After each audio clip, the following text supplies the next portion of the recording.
Well, let's get started. Good afternoon, everybody. I don't see faces, but I see a lot of names and they're very familiar names. And so welcome, my friends. It's just wonderful to share some time with you today. I want to thank you for joining us here at the UC Merced Nicotine and Cannabis Policy Center and welcome, to our ongoing webinar series. I'm Anna Song. I'm the director of NCPC, and I will be your host today. And joining me are staff from the American Heart Association who helped produce the show. Thank you so much to the staff and leadership there, as well as the UC Merced Health Sciences Research Institute that serves as our home at UC Merced. Today, we have a blend of topics for you, including a tobacco flavors update, and then some real practical nuts and bolts on how to best engage the media and get your message. It's a very important message out to the community at large. So we're going to start off with a very important tobacco flavors update. Jamie Morgan is the state government relations director over at the American Heart Association, and she was at the Capitol when California passed its historic Senate Bill 793. But as we know, that wasn't the end of the story, and there's more to come. So I'm going to turn it over to Jamie Morgan, who can share more. Jamie? Thanks, Anna, and good afternoon, everyone. It's great to see how many folks have joined us for what's going to be a very exciting and great webinar today. So before we move on to our first panel, I wanted to share a brief update on the state flavored tobacco legislation that was signed into law. As most of you know, we worked tirelessly at the state level to pass SB 793, which prohibits the sale of flavored tobacco products, including menthol. Although there were a few exemptions, it was a huge victory against the tobacco industry, a strong policy, and of course, first in the nation, as California leads both at the state and local level with over 109 local policies passed. I'll say that again, 109 local policies passed, and we are on the road to pass many more. But unfortunately, due to a lawsuit by the industry, SB 793 has not been implemented, and a referendum has qualified for the 2022 ballot. But as tobacco control advocates, we never give up and are putting together a strong campaign to fight the referendum.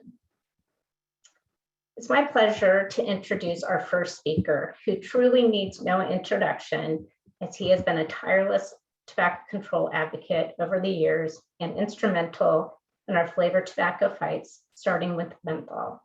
He will be able to tell us not only more about the statewide referendum, but also about what's happening at the federal level, specifically the FDA's proposed ban on menthol cigarettes and flavored cigars. Dr. Gardiner has an esteemed career as a public health activist and researcher. He recently retired as the senior program officer for the tobacco-related disease research program at the University of California, Office of the President, a position he had been in since 1997. Among his many accomplishments, Dr. Gardiner is co-chair of the African American Tobacco Control Leadership Council, a group of Black professionals dedicated to fighting the impact of tobacco still affecting the African American community today. I could go on, but I'd like to welcome our friend, advocate, and internationally known advocate, Dr. Gardiner. Thank you, Jamie, for that wonderful introduction, and good afternoon to you all. I must admit, we are at a very important time. Why I titled my presentation today, Why Menthol, Why Now? It is because now enough is enough. I mean, the recent data that has just come out on this is compelling. So I'm going to actually start there. If we can go to the next slide. So this was published in August of this year, and this, without question, gives definition to what it means that Black Lives Matter and removing menthol from the marketplace is a must. We know now that menthol cigarettes were responsible for 1.5 million new smokers, 157,000 smoking-related premature deaths, and 1.5 million years lost among African Americans between 1980 and 2018. We have the data. As I said in the beginning, enough is enough. And then, as if to add insult to injury, Black folks make up only 12% of the United States population, but we were 15% of all new smokers in that time period. We were responsible for 41% of smoking-related premature deaths in that time period, and outrageously, 50% of the total menthol-related harm that went down between 1980 and 2018 fell on Black folks. So this is what this is about. Next slide. So this is the framework for our time that I operate on. I know a number of my colleagues do. And I was asked to give some background on menthol, so I'll try and go through this quickly. But the take home here is that menthol cigarettes and flavored little cigars have been and are the main vectors of death and disease in the Black and brown and other poor communities of color. The COVID-19 pandemic has just thrown a spotlight on the health disparities and unequal treatment that poor colored communities have faced for hundreds of years in the United States. At this time, nothing could be more helpful in saving Black lives and showing that Black lives matter than getting menthol cigarettes and flavored little cigars straight out of the Black community. Next slide. So what is menthol? What does it do? I'm just going to do a couple of slides on this and then move forward, but I think it's important to understand what is the issue here. Next slide. So I would suggest to you that the ultimate candy flavoring is menthol. At bottom, it helps the poison to go down easier. We should keep in mind that menthol is by definition an anesthetic that masks the harsh taste of smoking. It has a cooling and numbing sensation and increases throat grab. It also mimics bronchial dilation, meaning it seems that it's easier to inhale more. The deeper you inhale, the more toxins and nicotine you take in. The more toxins and nicotine you take in, the more addicted you become. The more addicted you become, the harder it is to quit. This is why they put it in there. Indeed, menthol and cigarette smoke actually inhibits nicotine metabolism, meaning it slows down cotinine metabolism in the liver once it gets there, so it stays in your body longer. Next slide. Large words of independent sensory activation of neurotransmitters. The punchline there is that menthol in cigarettes produce more nicotine receptors, meaning your brain then wants to feed them more. It means you get more addicted. It increases salivary flow, or what we call transbuccal drug absorption. If you chew tobacco that has menthol in it, it crosses the gum barrier much more effectively. And probably most problematic is the greater cell permeability, meaning if there's menthol in tobacco smoke, it penetrates the cell wall much more efficiently than if menthol is not there. So this is what this is all about. And this is what's disproportionately been marketed to African Americans. Next slide. So we all remember back in 2009 when the Family Smoking Prevention and Tobacco Control Act was passed. It was proposed in 2008. I mean, the real backstory is that there had been discussions going on since 2003 with Phillip Morris, Southern senators, and some representatives of the tobacco control movement.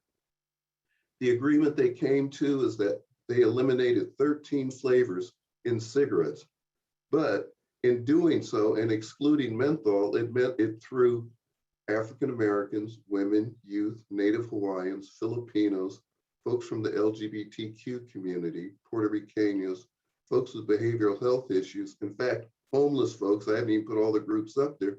It ended up throwing them all under the bus. Next slide.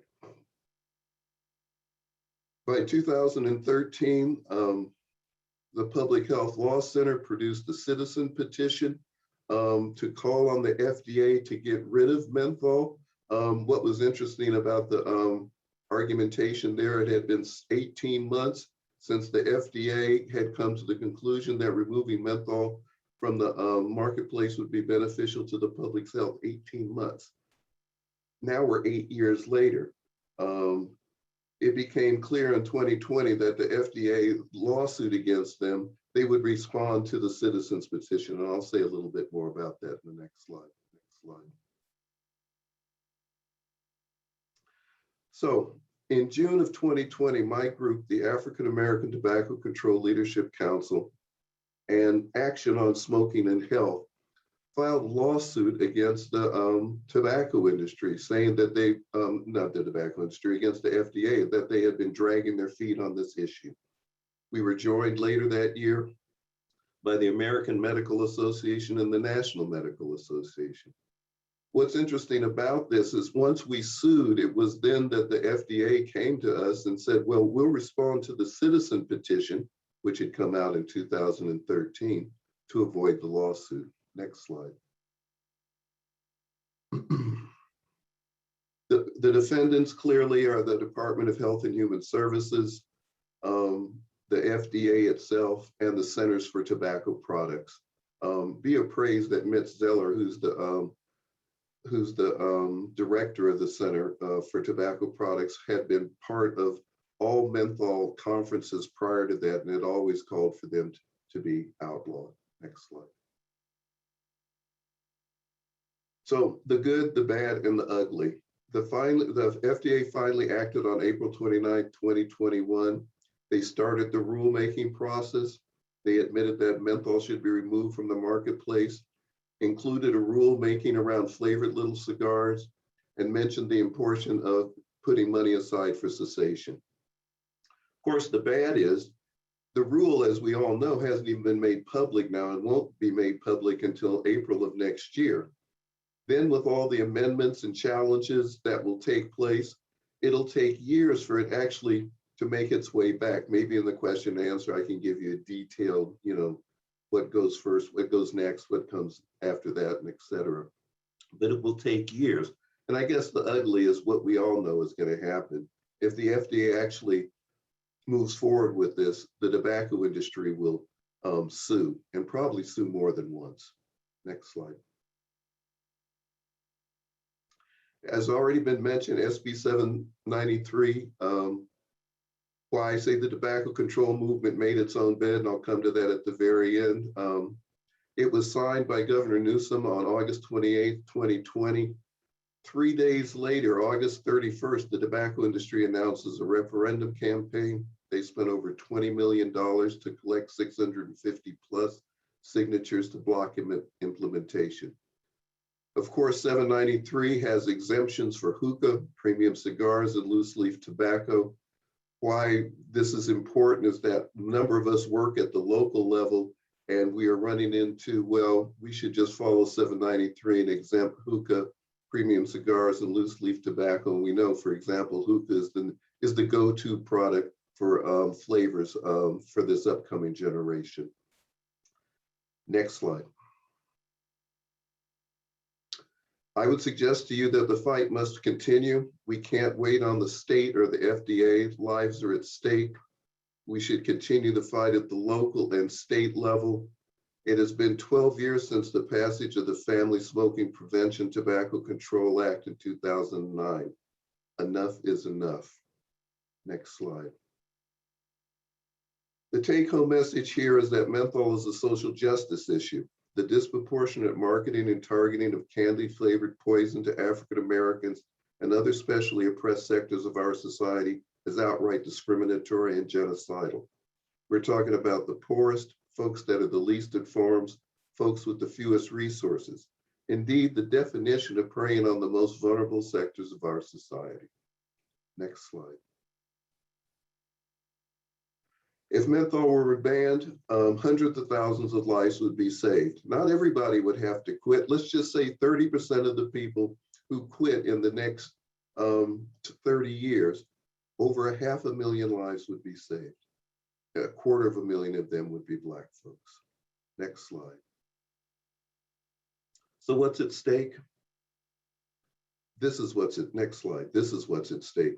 It's our future, it's our children. Here's a young man surrounded by all the possible tobacco advertising that you could ever want. So this is what this fight is about. This is not a minor thing. This is about human lives.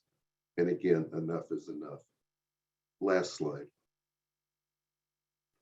So I want to thank you very much. As was mentioned, I'm co-chair of the African American Tobacco Control Leadership Council. We've been doing this for some time. We're going to continue to do it. And I'm going to stop here. I know we'll have questions later. And thank you very much for having me. Thank you so much, Dr. Gardiner. I know we could probably talk all day, and we will have time for questions after our next panel. So everyone, you know, jot them down, but I'm sure you'll have more after you hear from the folks that I will be introducing now. And I'm excited to talk about how one community fought the odds to pass the first flavored tobacco ordinance in the county of San Bernardino. You know, and as Dr. Gardiner said, this is not a minor thing. To pass a local policy is huge. So just really happy that our next panelists were able to join us today. Some of you may be familiar with the city of Adelanto in the high desert of San Bernardino County. The name Adelanto actually means progress or advance in Spanish.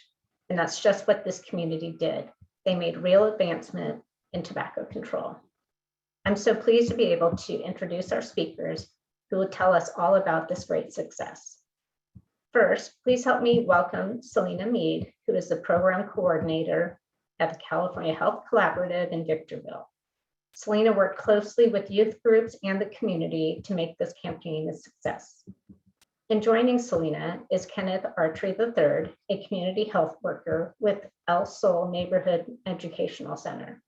Kenneth also played a key role as a member of the Action Youth Coalition. I will now turn it over to Selena and Kenneth.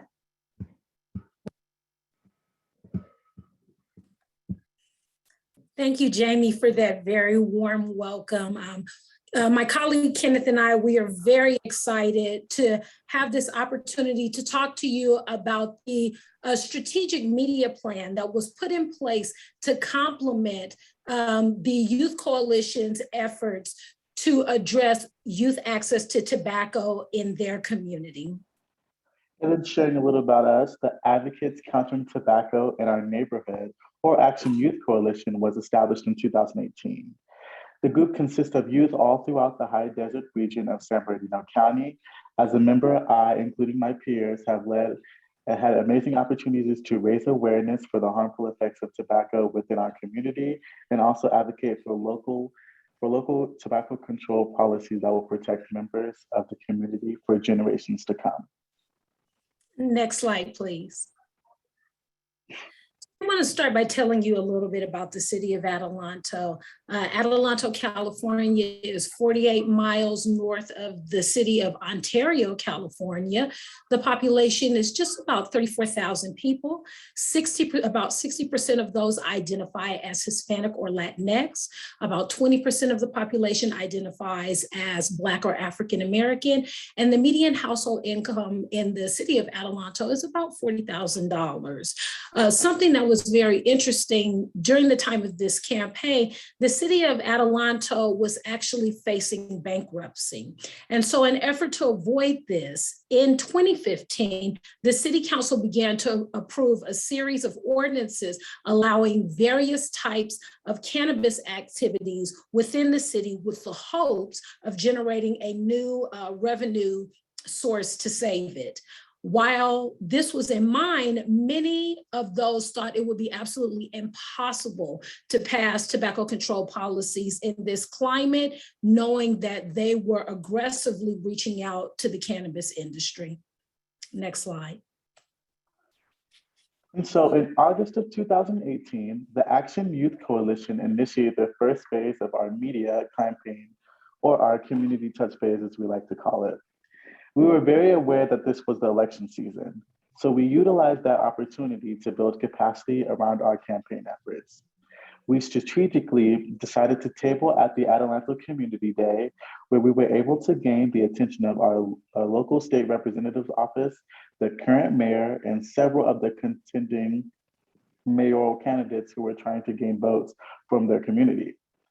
We set up a photo booth and encouraged Adelanto community residents to engage social media with these hashtags as displayed in the photo: Flavors Hook Kids, Healthy Adelanto, and Vaping is Not Quitting. In that picture and several like it shared on the social media platforms were shared on the social media platforms of legislators and each candidate running for the mayoral seat. This also boosted the chances that stories about our topic would get picked up on local media. This social media push was important to the campaign because a new mayor was elected and he kept his promise to give a voice to our coalition members. And next slide. Next, please. So the second strategic earned media component the coalition utilized was print media. A youth coalition member penned an op-ed for the local paper describing the journey her family faced with vaping. She talked candidly about her quit story and her journey to encourage her father to quit. She also shared the tobacco industry tactics that influenced her family to start vaping. Because this youth advocate was a student at the local high school, more students started having conversations about flavored tobacco and actually moved to join the campaign. Next slide, please. The coalition's third earned media target was digital media. Here in the high desert region, the digital media outlets have a tendency to get more attention than our actual print media. So through a partnership with a local outlet, a press release was featured that included important information that was shared with the Adelanto City Council meeting during a presentation that was given by the Action Youth Coalition. This was the first time that the community had learned that 36% of local retailers had sold tobacco products to underage youth. Additionally, the Action Youth Coalition members shared what a tobacco retail license is and how it is an effective tool to limit youth access to tobacco in the retail environment. Because this was a formal presentation that was on the agenda, it placed the council to actually state their position and to state their intent about this issue. They directed the city attorney to go forth with drafting an ordinance, and this milestone actually shifted the coalition into the next phase of their media campaign, which was the reinforcement portion. Next slide, please. And so as Selena was saying, because of that, our campaign was gaining momentum. In April of 2019, the Action Youth Coalition, and including me, created a campaign entitled The Flavors Fog Our Future. This public service announcement was developed to continue the conversation. So the PSA was played during a 66ers game, baseball game. They're our local minor baseball team in the high desert. The theme night titled The Home Run for Health is a regional event developed through a partnership between local public health departments, including California Health Collaborative. So the PSA was developed by high school students and was featured as a major public health campaign. What was really special about this messaging, production, and the editing, it was all done by the coalition members. So we used our iPhones to shoot it, free software to edit, and I was the one who wrote and edited and produced the music for it. We didn't need any money to get this done. We had to use what our tools that were available to us. So if we could play that video, that'd be great. It's easy to get caught up in what's new. It's easy to get caught up in what everyone else is doing. Did you know that there were 1.5 million more youth e-cigarette users in 2018 than 2017? Why are there so many flavors? The flavors hide the smell. The flavors taste great. The flavors are fun. The flavors hide the harm. Don't be fooled. The flavors fog our future.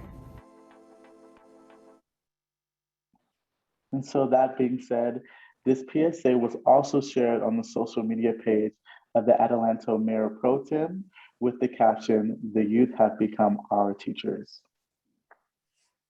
So we here at the California Health Collaborative, we wanted to use our resources in order to support the community.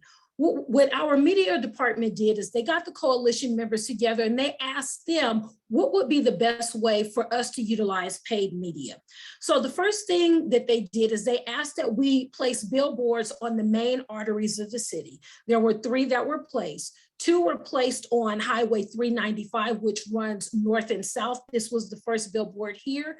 Next slide, please. This was the second one that was placed actually right outside of City Hall. Next slide, please. And the third billboard was actually placed on State Route 18, which is Palmdale Road locally, and that one runs east to west. It was important to the coalition members that the messaging reinforced the concept that flavors were the mechanism leading to new tobacco users. Next slide, please. In addition to that, the coalition also requested paid media be utilized to generate, be utilized digitally through platforms like Pandora and YouTube. They also made a specific request that ads be played in the local movie theater. The digital ads also were geofenced for anyone that entered into City Hall, and also the shopping center that housed the only grocery store in the city. They wanted to make sure that they touched as many residents as possible. Next slide, please.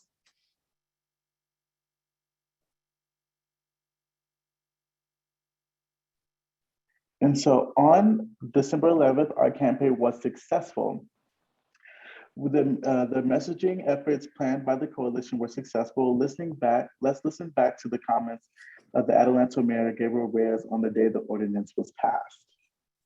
Next slide, please. And if you can play the video on the next slide, thank you. Proud of you guys for most definitely going against the grain in these subject matters and standing for what you believe in and fighting for a good cause. You know, you're most definitely pioneers, you're trailblazers. And to be honest, you guys are going down in history. And the reason why I say that, everybody in the room so you can know, Adelanto will be the first city in the county of San Bernardino to be adopting this type of ordinance to protect our youth, and protect our future when it comes to flavored tobacco and other things of that sort. So great job for all of you who are involved. Great job for all of you who are involved now to carry on this legacy to make sure that the future kids of Adelanto stay safe, stay healthy. Great job. And so among all the amazing things he said about the work that we did in Adelanto and even in working with the community as well, what we really took from that is that he captured our messaging. Mayor Reyes said verbatim, to protect our youth and to protect our future. We were successful in conveying the message that flavors do fog our future.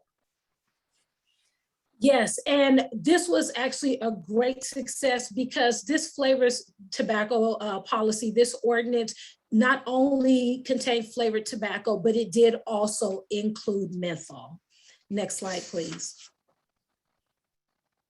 So if you would like to learn more about the other tactics that were utilized during this campaign, or read reflections from other coalition members, or even Mayor Reyes, please visit the California Tobacco Endgame Center for Organizing and Engagement website. There is our success story there that outlines the campaign in total.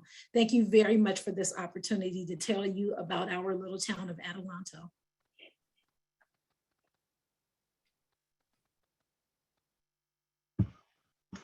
Thank you so much, and congratulations. That's an amazing story, and hearing the testimony at the city council meeting and the passion and the fact that he said, your campaign was on target and talking points were right there. And I know it was, a campaign that took a while and was difficult, but congratulations, that's just amazing. And I think a good reminder of what we can do in small communities and more conservative if you will, communities, and just a great story for us all to learn from. And the article that you can find on the Tobacco Control Program's website is definitely well worth a read, but we're lucky to have folks in person to tell us the story. So now, Dr. Gardiner, I will ask you to come back on camera, and we have time for a few questions. I will go to the chat box.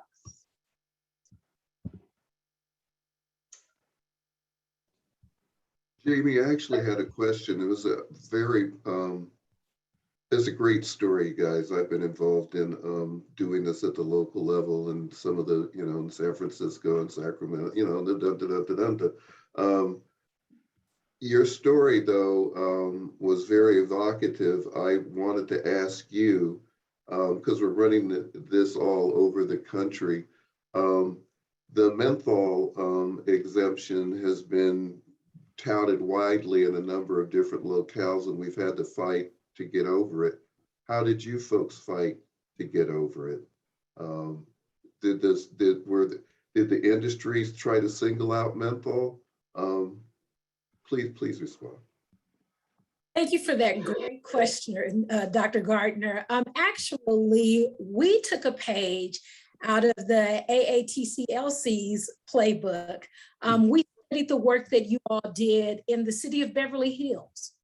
And so what we did is, when the youth were talking to the elected officials, they really talked about how menthol is targeting those minority communities, the poor, right? The folks that have the hardest time advocating for themselves.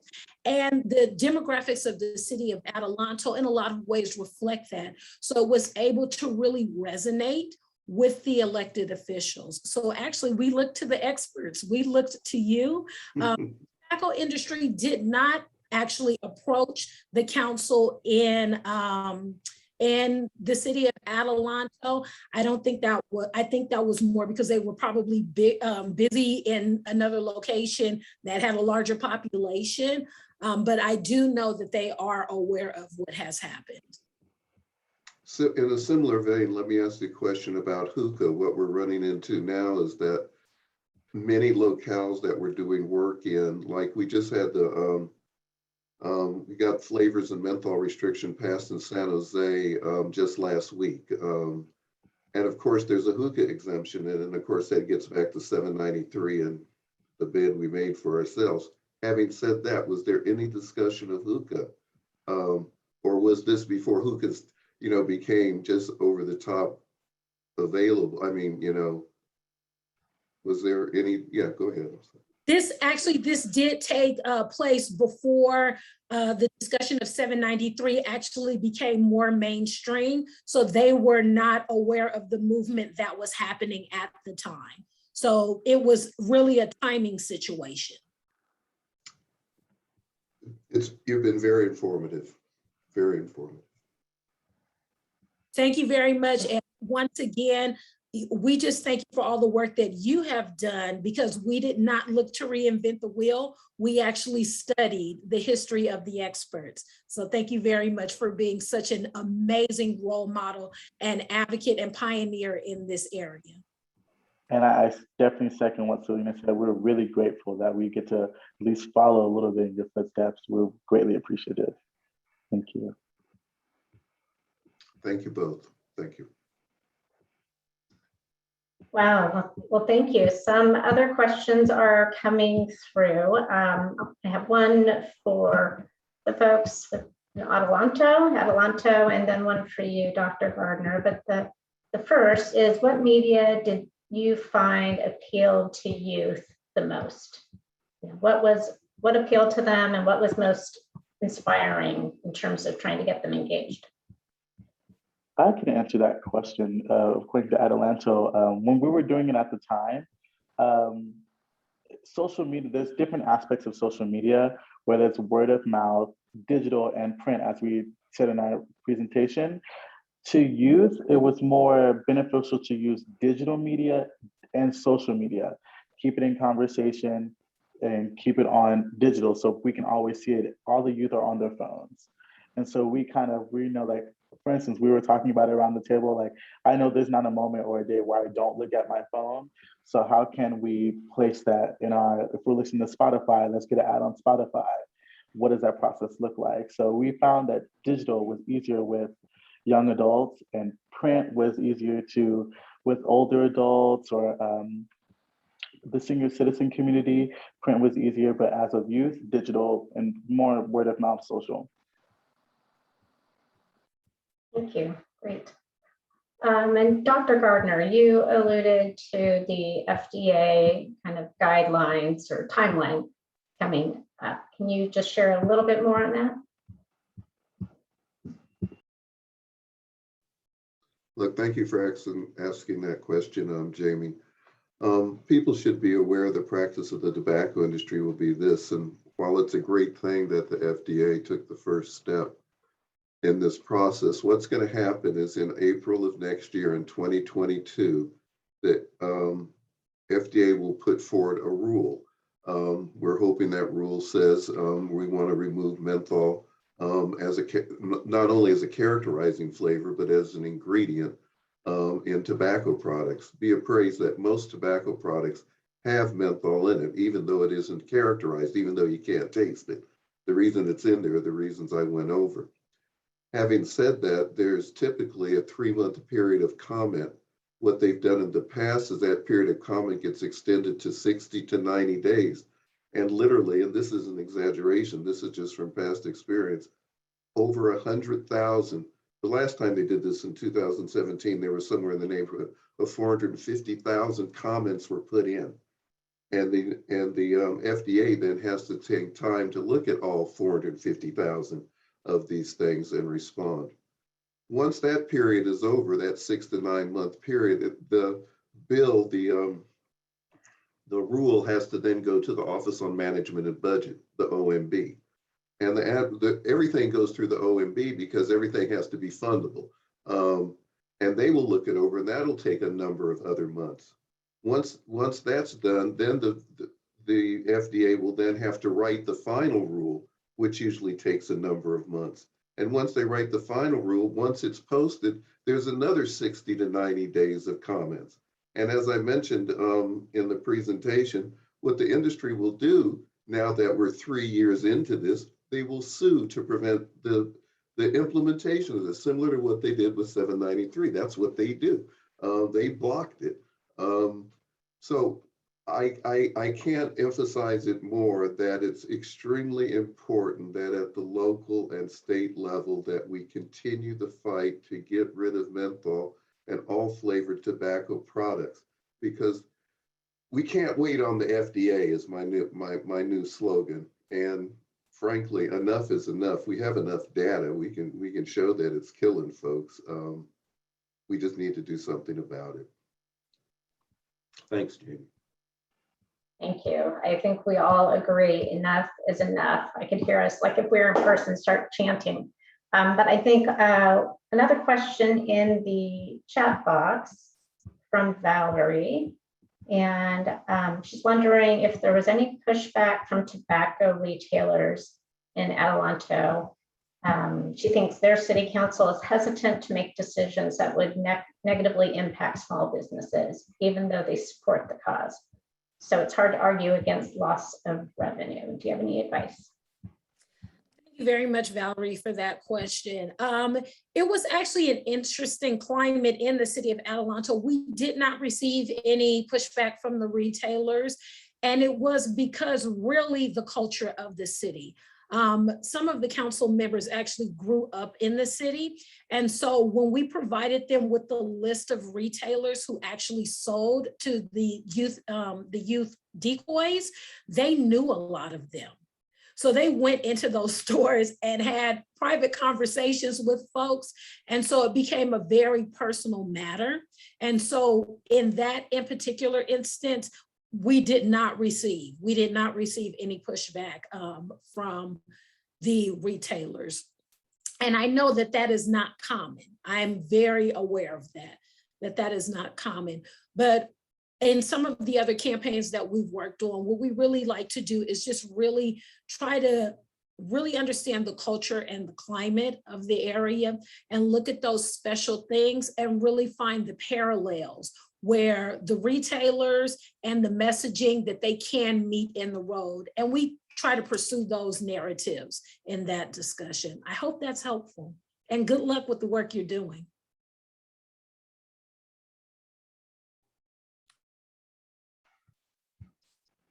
Okay, great. Jamie, can I just say one little last thing, and then I'm going to have to get off myself.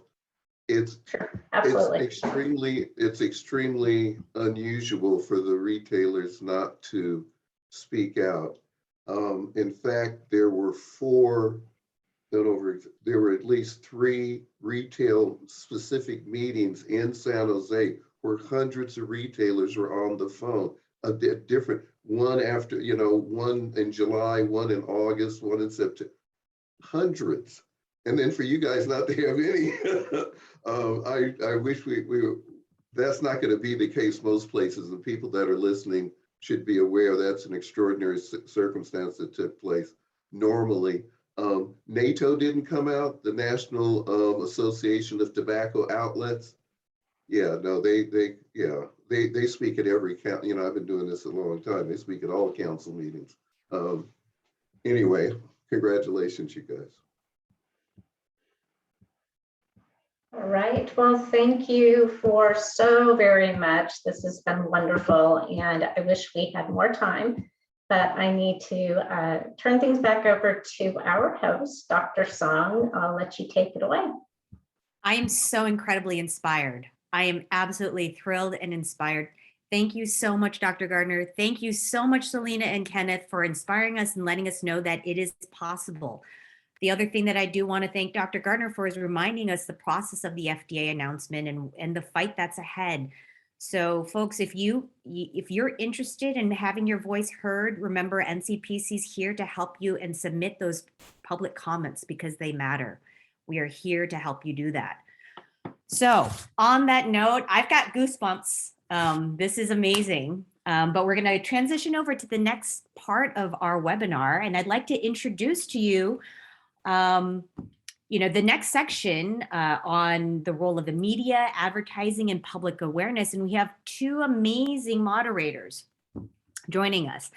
Alex Malor, who is the head of operations at NCPC, as well as Juan Carlos Flores, who is a public information officer at UC Merced. So I'll start with Alex. He doesn't need an introduction because you've all probably had an introduction to him. He is the reason why NCPC runs so well. He came to us, and we're very lucky, from the advertising industry. He's had 15 years of experience in agencies in the United States and as well as Europe.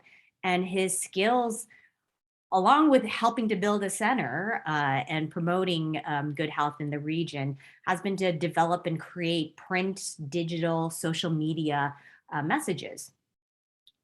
Many times, with multi-million-dollar budgets. So we've been very lucky and fortunate to have him here.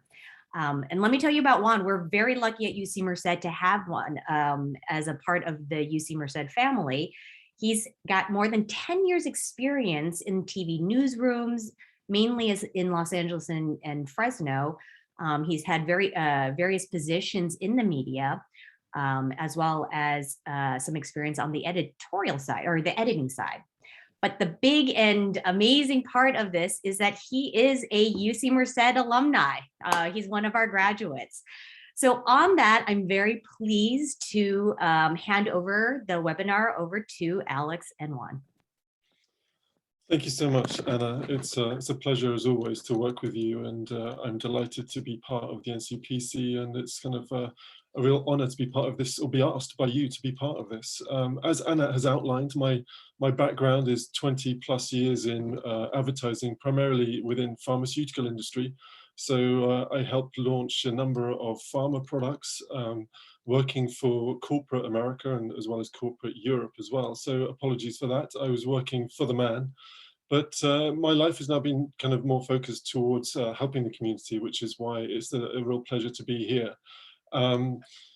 in my background, money was never a problem. So if there was a problem with the share of voice, we just threw money at it. So we just up the budget several $1 million and our problems will be solved mostly. Obviously, it requires some sort of strategic planning to do that. But certainly when I started in the early 90s, the media landscape was completely different. I can't believe how much life has changed. I started working in an office in London for a pharmaceutical agency before email. So now it's completely different. I think that shows my age more than anything. But as well, we've heard from the success of Adelanto, media makes a huge difference in the success of your work.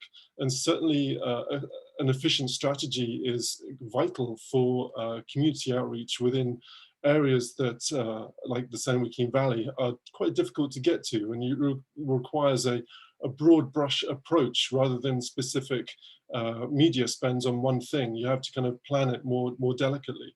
So we're going to spend the next half hour also looking and talking through both paid media, like advertising campaigns, which is kind of more my background of just throwing money at the problem and spending millions on media budgets, and the more delicate and trickier subjects of earned media, where we're able to work with reporters to place a story. So I'm delighted to have one with me who has got a lot more experience in that. So I'll hand over to him next.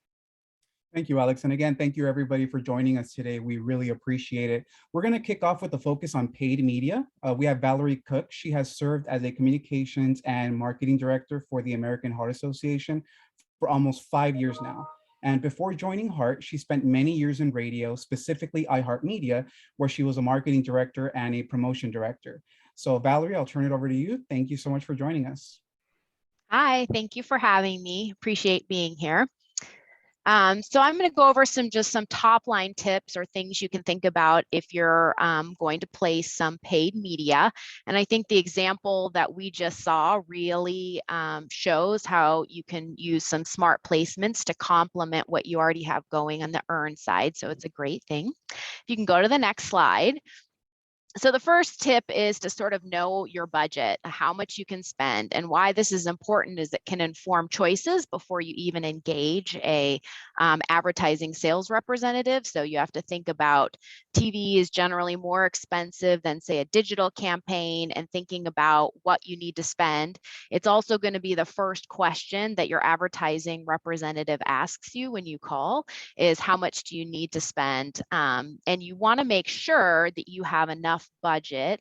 If you don't have access to those millions of dollars that would be so useful in a lot of these campaigns, you have to have enough budget to do the outlet that you choose justice. So it's never a good idea to spend too little on something so that your message won't even get heard at all.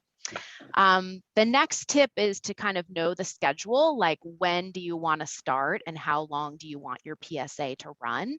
A lot of times it's priced based on supply and demand curve. So you want to get in there early while you can add pages to a magazine or a newspaper.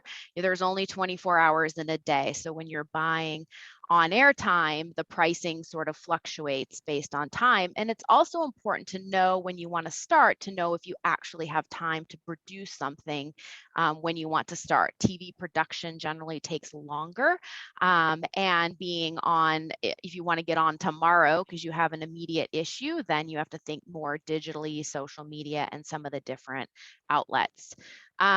Thinking about where you should buy to reach the audience that you're looking to influence, whether it be young people, you may make a certain choice. If you want to influence legislators, you may make a different choice. If you're really trying to engage a certain community, then you may not advertise in the largest newspaper in the market, but some of those more community targeted publications that actually speak to the people that you want to talk to. Buying on this kind of leads into buying, if you can kind of complements one of the previous statements, is knowing if you're able to provide your PSA creative or create one you're on your own, like that great video example we just saw. Using an iPhone, you can do miraculous different things, but it does take a little bit longer. So making sure if you have some of the tools or people on staff to create something, or if you need to engage the publication or an outside agency to work on something for you, generally there's extra costs with that, or some different outlets will be able to offer you a package that includes some production, but just be thinking about that when you're budgeting and choosing when you want to get on. If you're a nonprofit organization, please don't forget to ask for the nonprofit discount. Whether it be some stations will do matching where you buy one spot and they'll give you a matching spot. Some people will give you the lowest rate on the rate card, and the advertising representative doesn't always remember to say, so make sure that you're asking for that discount and see what's available. And then after you ask for that, ask for more. Say is like, this is great, I'm going to run these messages. Do you have anything you can add on social media, or can you run an article on the website, or find out other things that they might be able to offer to complement what you're already using, and just get some of those extra little bonuses to get really to maximize the dollars that you do have. And stewarding people is always super important. I think we all know that as you work into this. And it's important to bring your advertising rep into sort of the issue that you're working on, because I think in a lot of ways, they're experts on their own product and they know how to use it best. And if you say, this is who I'm trying to reach, this is what I'm trying to do, it might not be a traditional advertising buy that they have. They may have a streaming schedule or something digitally, or a talent that's interested in the issue that you may not know about because you don't work in the building. But they may say, well, this person is really interested in health and wellness. Why don't I bring your concept to them and see if they can build something out that's a little bit more integrated, and really will help you reach your objective. And then, of course, don't forget to say thank you to those people, because they really are the one going into their sales manager or asking their talent for favors, to give a little bit extra.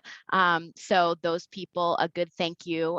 We all want to work with people that we like and enjoy, and that are appreciative of the extra effort that we do go to. So I think that was just another good top line tip that I can offer. And a thank you goes a long way. Thank you so much, Valerie, for all the tips to be able to include in our toolkit. Being able to just give all those different scenarios and all those different just information has been very, very great to be able to see that. So thank you, Valerie Cook. And I think we have time for a few questions. I know we have one question that we wanted to ask you is, what recommendations do you have specifically for youth to influence change through media? Yes, the elusive youth. Well, I think it depends on how young you want to go, and how young you want to talk to. I think some of the notes earlier that were offered is true. I would say if I would go social first, for sure. And then I would think about digital leaning towards mobile advertising and being in places like that. But I also would think about sort of some influencer marketing, maybe some endorsement radio, going to places where youth are sort of hanging out or with their influencers, and seeing if there's something you can do there. So definitely thinking about, depending on budget and all that you have available to you, definitely probably starting with social and then thinking of some of those other tools if you have the opportunity to add layers. Perfect. And to piggyback off on that, I know TikTok is obviously very popular right now. That's something that many, many youth are on. How are you able to try to differentiate between so many different channels and influencers and people to try to really get that point across, get your message across? Yeah, I have a little bit of a TikTok problem myself, so it's good to bring up, but I'm in a group to work on that. What I would say is, I think a lot of times people just go to the person with the most followers, but I think sometimes that's a little bit of a mistake. You definitely want to go back through the history, and see what they posted since the beginning, because you really want to find people that sort of, it really is a personal passion or a goal for them, versus somebody that's maybe new to it and seen it's a revenue stream. But you want to kind of look for the right people. You want to look for the people that not only can carry your message, but also, that are someone that truly believes in it is somebody that's going to do it more justice always. So really going through and finding the people that you think are going to be the right deliverers of the message, and creativity, the people that you like how they present the message, and just kind of I think just kind of, you do have to do your homework, and it takes a while. And if you need TikTok homework, I'm happy to help. Perfect. Thank you, Valerie. Alex, I'll go ahead and turn it over to you. Awesome, thank you. Well, I think we'll now move on, unless there's any other questions through the chat box specifically for Valerie. We'll move on to the next section, in which we have 3 astonishingly wonderful panelists joining us for the next set of questions that we might wish to ask. And you can certainly put a question in the chat box at any point to help forward the conversation. And if you have anything specifically for any one person, we have a number of questions for each of them. But by all means, add any questions at any point, and we'll make sure that we try and find the time for it at the end. First, I'm pleased to introduce Anna Ibarra. Anna is the health reporter for online site CalMatters. She is a graduate of Cal State Poly, and her previous journalism experience includes the Merced Sun Star, as well as Kaiser Health News. So Anna has a wealth of local knowledge within the Central Valley, and we're delighted to have her here. And next we have Kathleen Schock from Valley Public Radio. Kathleen is the host of Valley Edition. She is a native of Fresno and a graduate of USC. She holds a master's degree from UC Berkeley and a doctorate from Fresno State. So thank you so much also, Kathleen, for joining us. And last but certainly not least, we have Susanna Gonzales with KCSO Telemundo 33 in Sacramento, a graduate of Cal State Fresno. Susanna has previously worked at KNSO Telemundo 51 here in Fresno and NBC Universal Media. Thank you again all for joining us. Wonderful. So if you guys would like to turn on your cameras and join, that would be fantastic. So I'll start things off and open up the questions to all. What do you look for when you actually cover a story? Are there any specifics that you would want to hear from people when you cover a story? Sure, I can start. Thanks again for the invite. So I think the first thing we always look for, right, is the timeliness, right? Why are we writing about this now? Why should people care about this now? Personally, for the stories that I write, I know that big things that we usually look for, is there a data component, and who are the characters or the settings that I'm going to tell the story through? So, you know, usually finding the right those real voices that we call, right, to kind of help us tell the story and really carry it home. I would say those are probably the 3. So the timeliness, if there's a data aspect, and the real people. Yeah, I could follow up on that. And additionally, I'm looking at things that are regionally based. So proximity is important for us at Valley Edition. So anything that has ties to the San Joaquin Valley would elevate a story, make us more interested in it. And anything that has a really big impact on either, you know, a big section of the population, or if it has a really big impact on a really specific niche audience, that sort of is something that we'd be looking for as well.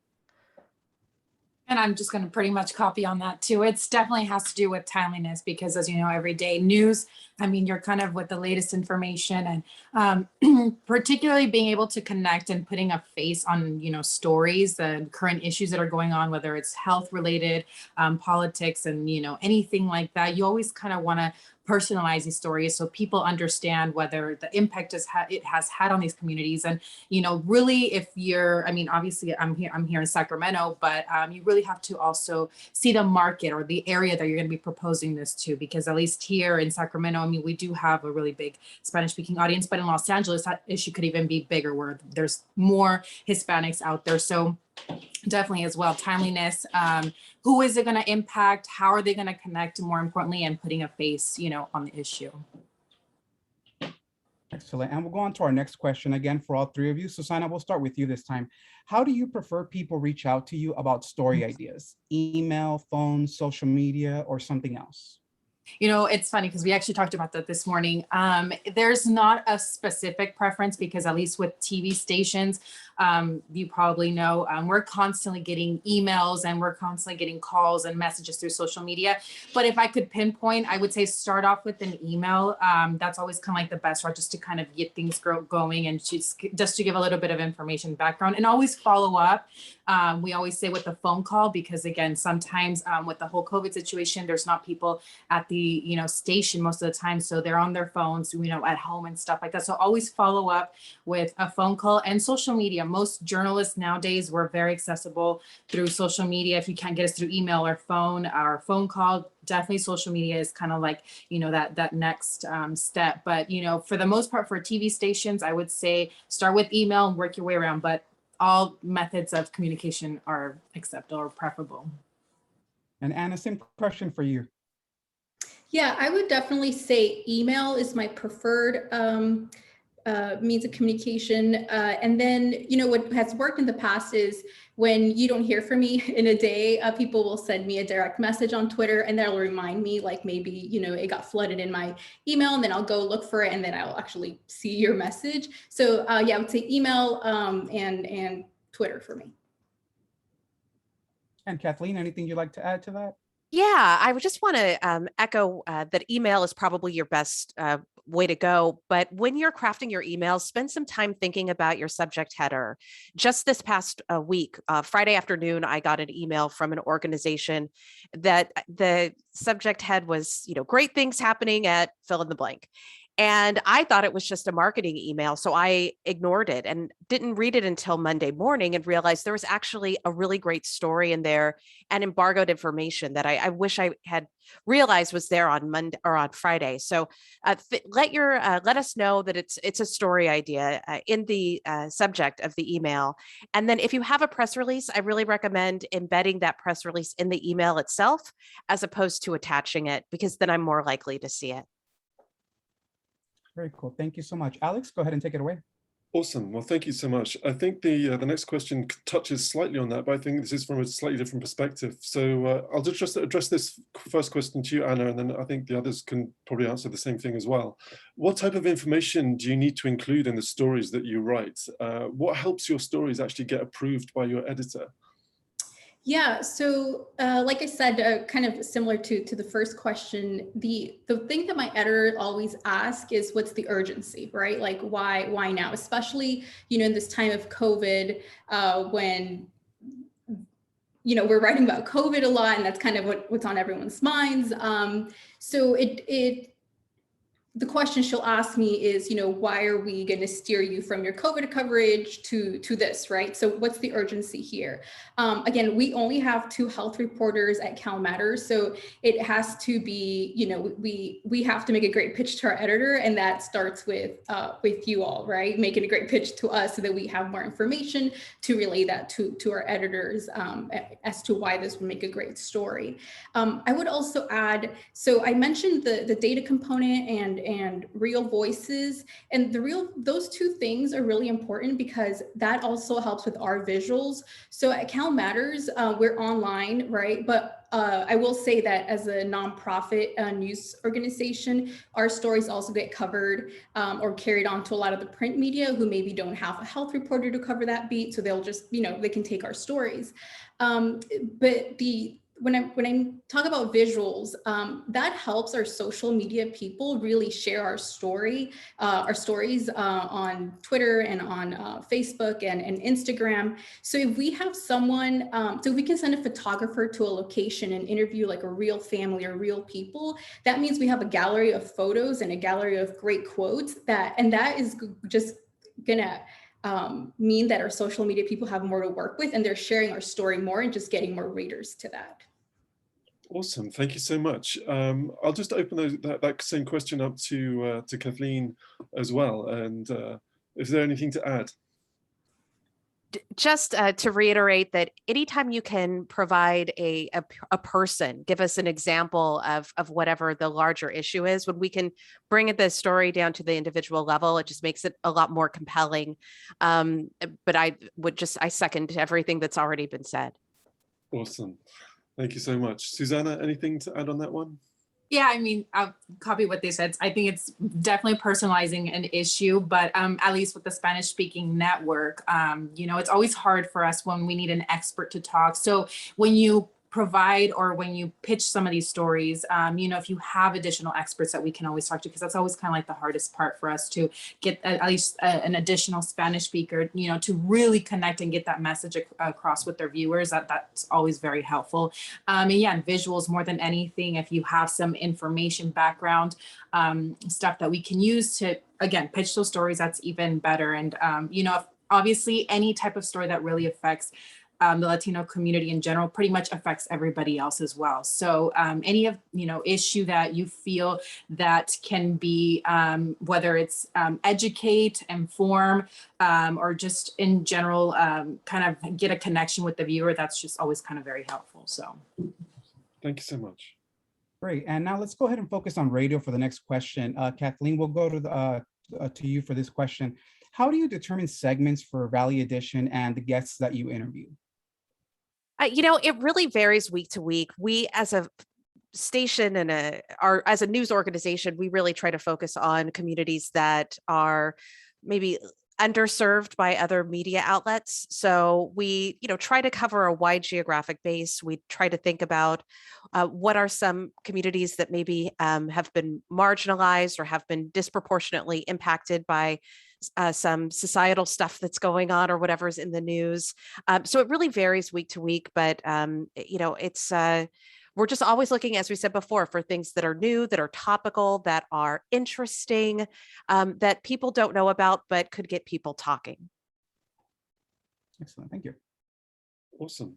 So we'll switch to the TV next and certainly the Spanish speaking media. So a question for you, Susanna. What considerations should people make when pitching a story to the Spanish language media? And what is most helpful for you to have for a good story? I think it's pretty much going to the last response I just did. It's there's this saying that we have in Spanish, no creerlo hasta no verlo, which is they won't believe until they see it sometimes. So sometimes providing that personal touch and maybe getting a viewer to kind of connect with like, okay, maybe I'm not the only one dealing with an issue as well. So definitely, providing those type of like elements, again, experts that can really give it more weight or give more significance to the story and just kind of make people understand maybe the severity of a certain issue or the impact. Video, if available, you might be saying, well, it seems like I'm doing your job for you, providing you with video and elements and everything. But I mean, we have so much archive video, but maybe there's something specific that you maybe want to exhibit or point out. So it's really also helpful to provide that video as well for us. And in terms of just, always on the press releases, I know not everybody has a Spanish speaking, PIO or communications director, and that's not a problem. As long as you can give us, some type of background information, we can always translate that ourselves.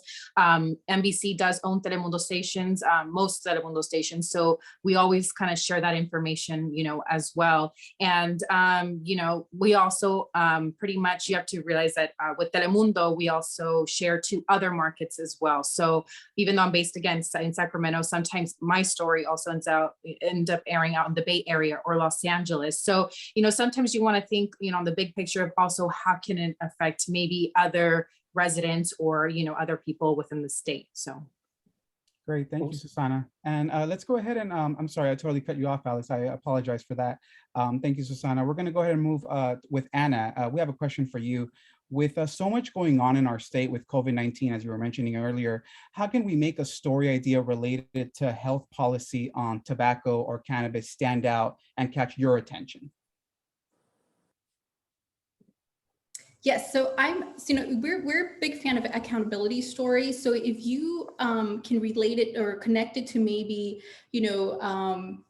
a bill that passed 2 years ago, and now you have new information that shows how well or how, a policy or a bill is working or how it's not working, trying to I think, connect it to, again, either work at the state level, at local county government level, that really kind of shows, here's what needs to be done to accomplish this goal that, politicians and public health experts have, touted for years has been an issue.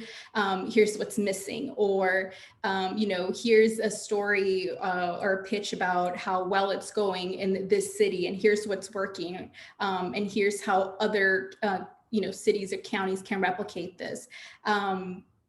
So, connecting again to, I think, policies that we have, that, we've been covering and keeping or tracking, that will always, I think, make something stand out for us. Awesome, thank you, Anna. Awesome. Thank you so much.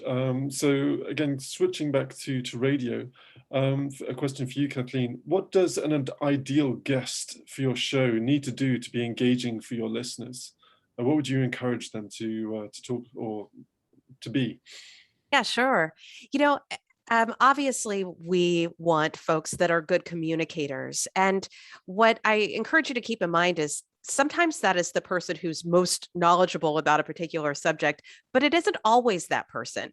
There's that curse of knowledge when people have so much expertise in a particular topic. Sometimes they don't have the ability to communicate it in a way that the general audience would understand. So somebody who could communicate plainly, simply, easily. And then just another quick aside, because so many of us are doing interviews remotely, think about audio. Make sure that whoever it is in a quiet space and has some, you don't necessarily need a fancy microphone, but just test out audio so that the audio is clear and easy to understand. Awesome, thank you. Susanna, we're going to go ahead and circle back with you for this next question. Broadcast news interviews happen very quickly. What are some tips that you can provide that people can do during live interviews to make them more successful?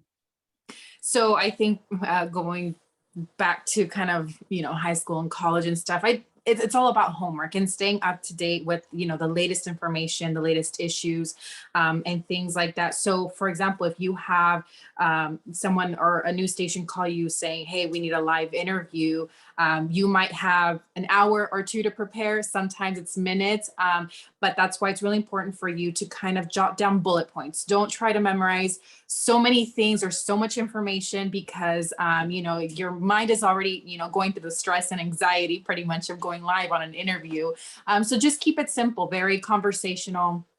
You don't have to focus on so many little details, but kind of give the big picture as to what's going on, and always kind of throw in there maybe a statistic, a couple numbers, and if you always kind of get stuck on those live interviews and you can't think of anything else, definitely reference them to maybe another agency you're working with or organization that kind of has that same focus as you as well. So, when you do these live interviews, just keep in mind, keep it simple, keep it conversational, and just always have that kind of like back end information as you can go here for more information and for more references. So perfect.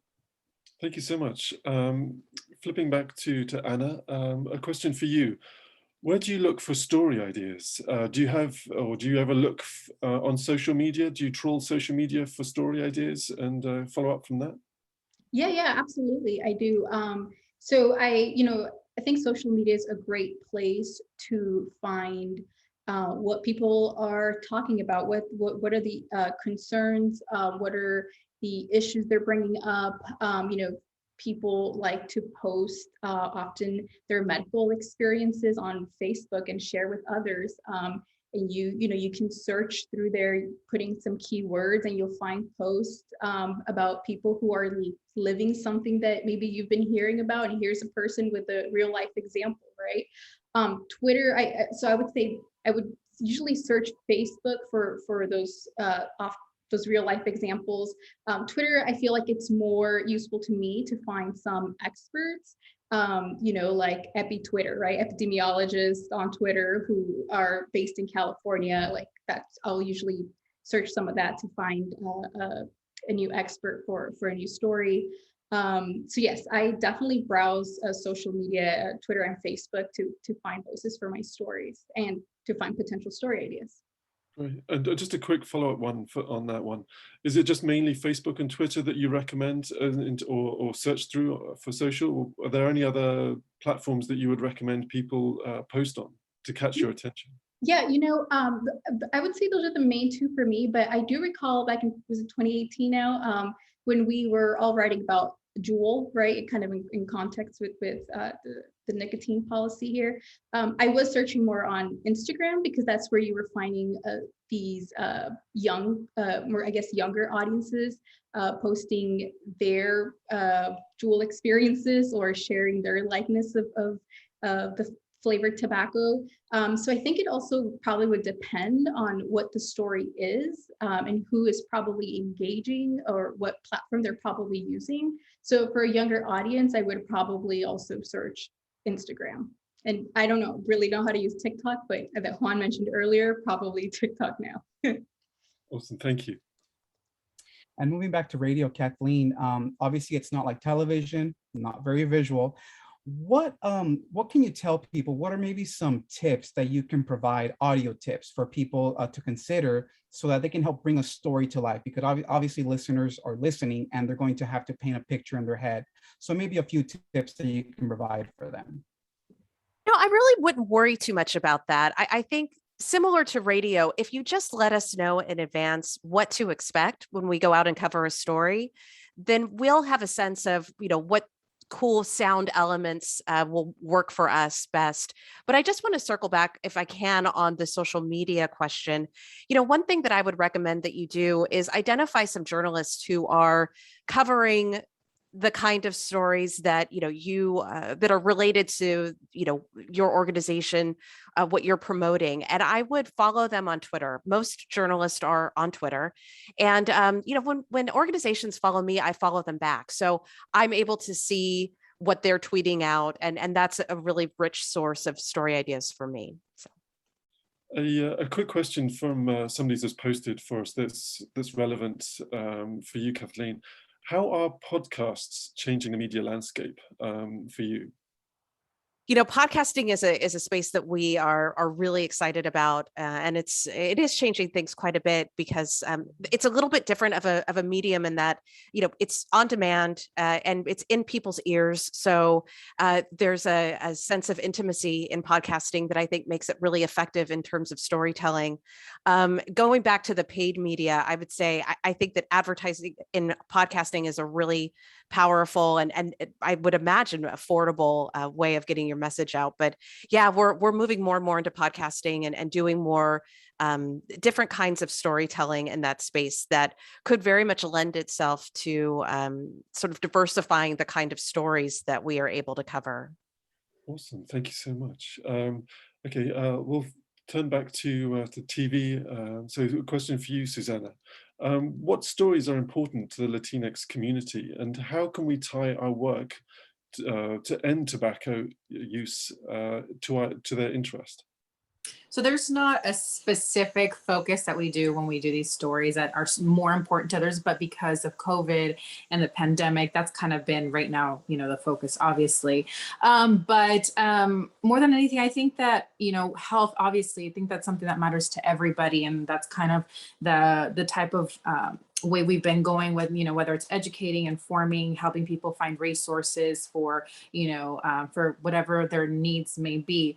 And just tying your work into the end to tobacco use. I think you guys touched on it earlier, and it's definitely doing campaigns. Specifically, I know with our station here, we've done campaigns, phone banks, we've done some community fairs, and we've definitely done some social media campaigns. So if you do have like any particular campaign that you want to, kind of push out there, definitely reach out to your local affiliates. I know as a Spanish TV network, we're always open to ideas and definitely things that affect particularly our communities. So that's one of the biggest things that we've been pushing lately is definitely campaigns through social media and phone banks. So I think that's one way where you can start out. And obviously I know that our marketing team out here has millions of ideas that they can help out with as well, just to kind of see how we can help, obviously, with, any type of focus that you guys might have. Awesome. Thank you so much. And I think there's like a follow-up question from the audience that might be applicable to you, Susanna. When translating a story, how do you account for audiences' comfort level in understanding the material? So it's really important we keep it simple. So when we do, hopefully I answer this right, but when we translate these stories, we want to make sure that we kind of give them more, how can I explain this? The more, whatever they're trying to say, we kind of put that at the beginning, and then we kind of translate minimally, again, because we want to kind of make things as simple as possible, because sometimes some of these interviews, obviously there can be a lot of technical stuff, but we just kind of want to give the main picture and the big idea. So most of these stories, if you hear them, you'll hear kind of like the English part, someone speaking in English, you hear them. And again, we just kind of translate just to make sure that we give them the general idea of what they're saying, because obviously they're not going to, most people, they do speak Spanglish, but sometimes things can get lost in that translation. So awesome. Thank you so much. I think those are mostly the prepared questions that we had for you. So I'll just turn it open to the questions that we're receiving from the attendees. And one question that has been asked that is open to all of you. What was or is your biggest challenge in bringing stories to fruition? And how have you learned to overcome it? So maybe if we start with you, Anna, first. So sorry, I got cut off a little bit. The biggest challenge in bringing the story. Yeah, sorry. What was or is your biggest challenge in bringing stories to fruition? And how have you learned to overcome it? Yeah, I think I would say, well, it also depends on what, right? I think a big challenge this past year and a half was not being able to do a lot of my work in person. Before that, I would say challenge maybe is connecting really a lot of the policy. So what's happening in Sacramento to folks on the ground, so that they could really understand and care about what's happening in Sacramento. And a lot of that is, like we've mentioned throughout this whole conversation, is, finding the right people, finding, and that is, obviously finding advocates or experts that can connect us to those people. So again, to connect both the wonkiness of Sacramento and just the real life experiences of people, that's what we do in essence, but I think depending on some of the subjects, it could be a challenge. So it just takes time, obviously, to find those connections or those right people to tell those stories through. I think that answered your question. I'll hand the same question over to Kathleen and Susanna. I'll take it. I think translating really big, complicated stuff into something that is digestible and easy to understand is just always a challenge. That and just getting people to get back to me sometimes, given that the news cycle is so fast, we need information yesterday. So those are two challenges that are always there. Fantastic. Susanna, anything to add? No, pretty much, yeah, the same thing. It's getting that personalization in there, and definitely the timeliness. Yeah, because we're working, constantly on every hour for news, and sometimes we're not getting the calls back. So yeah, definitely communication. So fantastic. I know that we're running relatively short of time, so maybe one last question from Bao. What is the best way to promote an event? So if a local organization has an event, such as perhaps a webinar, what would you suggest was the best way to promote that? I would suggest tying it to the larger issue. It's unlikely that I would have somebody on a show just to talk about a fundraiser that's coming up, but I would have somebody on to talk about the work that the organization's doing, something that was sort of timely, again, tying it to something that's timely or new. And then I'm happy to promote an event while having that conversation. Awesome. Anna, Susanna, anything to add? I think this will be the kind of the last answers that you can give, and then we'll have to wrap it up. Yeah, no, I think that's totally it. With just echoing what Kathleen said, we probably wouldn't write about an event in advance, but if you can tie it into something bigger, what's happening. Also, if you have I've seen this, we have CalMatters takes op-eds. So if you want to have one of your experts, write about an issue and then, talk about an event coming up, that could be a possibility too. Yeah, same thing. I mean, you guys ladies pretty much covered it pretty well, but yeah, definitely tying it into a bigger picture, tying it locally if you can. That's what always really helps. And that's what helps us push as well when we have to, propose stories and, events like this. Awesome. Well, I think we're going to have to wrap it up now. I can't thank you enough. This has been exceptionally helpful, and certainly judging by the messages that we're receiving, the audiences are finding this extremely useful and extremely helpful. So hopefully all the advice you give will be turned into good practice shortly. So again, thank you so much, at which point I'll hand over to Juan and we'll hand back to Anna. Yeah, thank you so much again.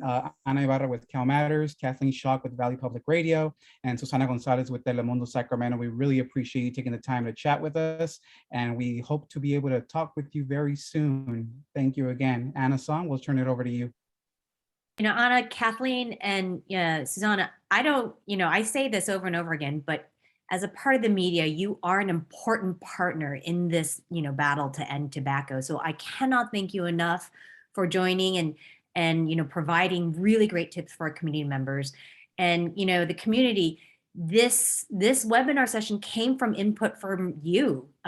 We heard that this is something that you wanted to know about and how to engage the media and get the word out. And so thank you to the community members who suggested this topic and getting these really talented strong ladies to provide these tips that I know, I am absolutely confident will, do some really great work in the Valley. So thank you so much. So on that note, I want to thank everyone for their participation. This has been an amazing webinar. It's chock full of information, but as you know, we've got a long fight ahead. So I cannot think of, better partners to do this with than all of you on this call. Thank you again to the American Heart Association for producing the segment, and stay tuned for the next round. We are always happy to hear from you. Any suggestions, we are all ears, and we're here to support the efforts on the ground. Thank you, everyone. Have a wonderful afternoon.